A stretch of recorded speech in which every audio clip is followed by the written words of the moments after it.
Srimate Ramanujaya Namaha. A few years ago, the night before Diwali, I was doing some last minute shopping for friends and family when I was struck by a very odd thought, which is, for which of our gods do we celebrate Deepavali for? I mean, you don't get these doubts on Sri Ramanavami or Janmashtami, but suddenly I was thinking, who's the central deity for whom Diwali is celebrated?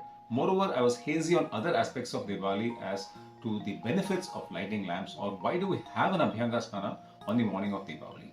On the other hand, I was also acutely aware of the over commercialization of this festival, and I wanted to get back to the Dharmic roots of this festival and reclaim this festival for ourselves. So in the past few years, I've been doing some research, studying the text and trying to find out the references for Deepavali, for I know one thing very well, that our ancestors would have thought through many important aspects and created these festivals for us to elevate our lives and to make our lives better.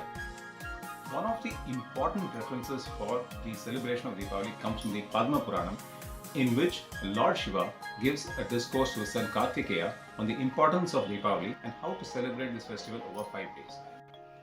The first important point to note is that Deepavali is celebrated in the month of Karthika, which Lord Shiva tells his son is a very, very dear month to Lord Mahavishnu and is sanctified by Lord Mahavishnu. Now, there are two important activities to be done in this month of Karthika to acquire great religious merit or punya. One is lighting of lamps, and two is snana, particularly in holy rivers and in tirtha kshetras. Lord Shiva tells us that it's very auspicious to light lamps in the month of Karthika, and when we light a number of lamps in an array, it is known as Deepavali, and hence the name of this festival. Now, the lighting of lamps has been sanctified by Lord Mahavishnu, and it gives us many benefits, which are it removes disease, it gives us long life, it gives prosperity, and it even removes the sins of our ancestors. It is said in the Padma Purana that in the Pitraloka, our ancestors long for a descendant to come in their line who would light lamps in the month of Kartika to please Lord Mahavishnu. So such is the importance of this Deepavali festival. In this Kartika Masa, in the dark fortnight on Naraka Chaturdashi day, Goddess Mahalakshmi resides in oil, and the Ganga sanctifies the waters across Bharatavarsha.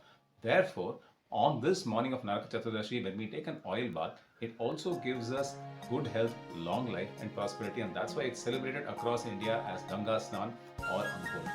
So, the 5 days of Deepavali are actually a very spiritually charged days, where the gods have given us an opportunity to remove our sins, to acquire merit and to elevate our lives. Festival stress is actually a real phenomenon across the world today.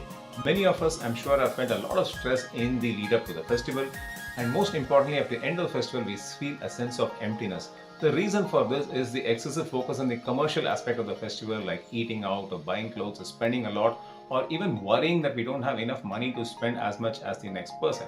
But Deepavali was not meant to be like this. It is actually a very special divine portal given to us by the gods in this month of Kartika to celebrate and to renew and to recharge ourselves for the year that is going to come. In fact, in many communities, Deepavali Lakshmi Puja starts the new financial and the new calendar year as well. So let us work to reclaim the dharmic nature of Diwali, celebrate it as per our family's tradition, and use it as a great chance to recharge and renew ourselves spiritually, mentally and physically. And Diwali actually has wonderful regional nuances across India, like Bali Pratipada, Bhai Dooj, Annakoot, Govardhan Puja, Dhanteras and Lakshmi Puja. So let's work to reclaim the dharmic nature of Diwali, connect back to our family roots and use this festival to completely recharge ourselves. I hope you found this useful. Thank you for watching.